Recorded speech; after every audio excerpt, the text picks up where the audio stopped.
According to a 2021 article by the Center for Global Development, over the past 12 months, the average percent of schooling missed in North America was 92%. Most of these schools transitioned to online, while others were able to continue schooling at all. Hi, I'm Allison Stevenson, and I want to talk to you today about online school versus in-person school during the pandemic. By the end of this speech, you should be more informed of how schools and student education was impacted across the world during the pandemic. Learning and education is perceived differently for each student.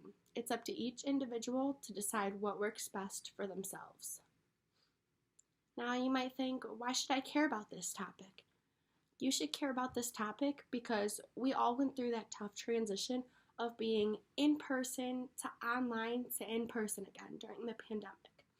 And not only that, but we've all gone through all of the struggles of finding out what works best for our learning and for our education. So today, I want to talk to you about the statistics and the facts about school closures during the pandemic. Is it safe to return to school? And the pros and cons of being in person versus online according to you, our students. So to begin, let's talk about the statistics. So when we transitioned to online, there were synchronous classes, there were asynchronous classes, and there were classes that didn't even continue at all, such as labs and fitness classes. And being online wasn't ideal for all students in all universities. Some people had Wi-Fi issues, technological issues. The National Conference for State Legislators reported in 2021 that 1 in 5 college students had issues accessing technology and high-speed internet during the pandemic. So if you look around the room, 1 in 5 is a good handful of us in this class. Then you might wonder, well, did going online even have any impact on our COVID-19 case numbers? The National Conference for State Legislators reported in March of 2021 that 44% of universities went fully online. And the New York Times states that of all those schools that went online, Grand Valley was in the highest category for COVID cases, with well over 1,000 cases since the pandemic began. So that means that even though we went online, cases were still continuing to rise. So now that we've discussed how school courses were impacted during the pandemic, we can begin discussing if it's safe to return to school. So first, I want to talk about the thing that I think is most prevalent, are masks. Masks have began to become required. Schools have implemented new cleaning procedures.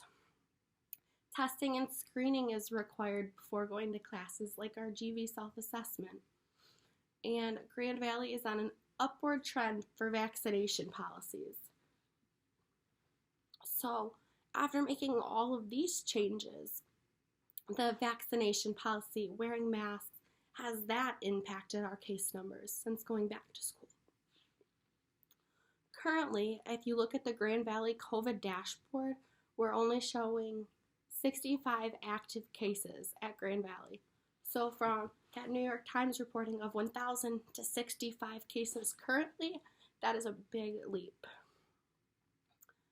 So now that we've discussed the precaution that schools are taking to resume in-person classes, let's talk about the pros and cons straight from the students. How do we feel that this has impacted our education? So some pros of being in person.